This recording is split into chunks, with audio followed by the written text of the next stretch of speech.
La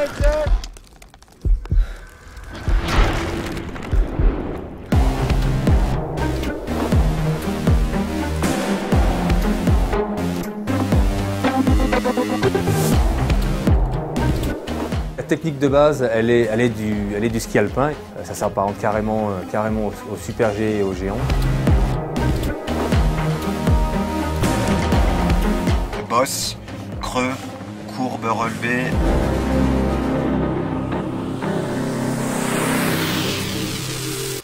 Pour être un bon ski crosseur, je pense que les qualités, c'est déjà être instinctif, joueur, être intelligent, arriver à déjouer les pièges des autres adversaires et de la piste.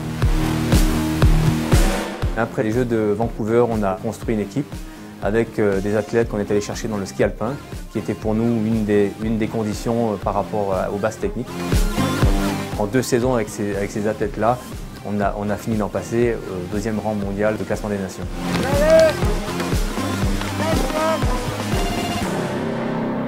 Il faut être explosif et tonique pour sortir de la porte dès qu'on voit qu'elle s'ouvre.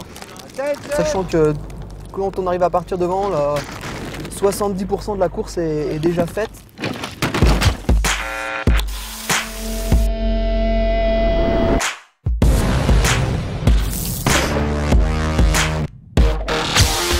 Un run n'est jamais le même, il y a toujours une nouvelle façon de skier, il y a de nouveaux adversaires. Ce sont des skieurs qui doivent s'adapter en permanence à des mouvements de terrain, qui doivent être à la fois félins sur les bosses et extrêmement décisifs sur des virages techniques. On voit que la discipline prend de l'ampleur avec notamment l'arrivée d'Audi en sponsor titre de la Coupe du Monde. Et ça, c'est pas anodin parce qu'Audi, ils étaient dans le ski alpin avant et ça, c'est tout bon pour nous. Et puis il y a un événement majeur au mois de février, c'est les Jeux Olympiques à Sotchi. Tout athlète rêve de ramener une médaille des Jeux Olympiques.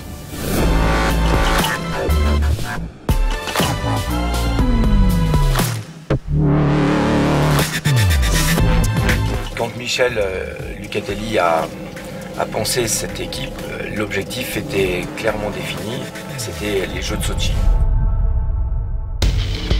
Les Jeux, c'est une course tout à fait particulière. C'est une course d'un jour, mais c'est, je dirais, un jour pour lequel il faut se préparer pendant 4 ans. Le plaisir qu'on a eu, c'est déjà d'avoir trouvé ces gars-là, d'avoir passé 4 ans avec eux, de les avoir fait progresser, de les voir s'éclater. Bien sûr, on rêve de médailles. Maintenant, il n'y a pas de rêve sans travail, donc surtout dans le sport, il faut tout provoquer, il faut tout faire. Donc on a fait ce qu'il fallait.